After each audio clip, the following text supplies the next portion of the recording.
World cup విజయానికి నజరానాగా BCCI ప్రకటించిన 125 కోట్ల రూపాయల షేరింగ్ ఫార్ములా చర్చనీయాంశంగా మారింది.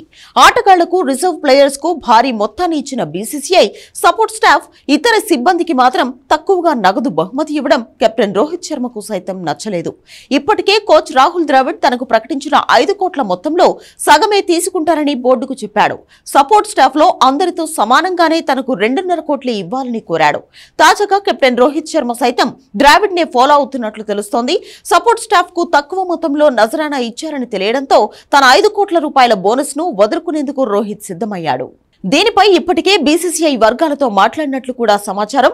కావాలంటే తన 5 కోట్ల రూపాయలను సపోర్ట్ స్టాఫ్ కు పంచాలని బీసీసీఐకి చెప్పినట్లు బోర్డు వర్గాలు తెలిపాయి.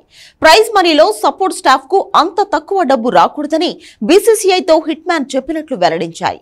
రోహిత్ శర్మ చేసిన ఈ పనిపై సోషల్ మీడియా వేదికగా ప్రశంసల జల్లు కురుస్తోంది. రోహిత్ శర్మది గొప్ప మనసని నెటిజన్లు కామెంట్ చేస్తున్నారు.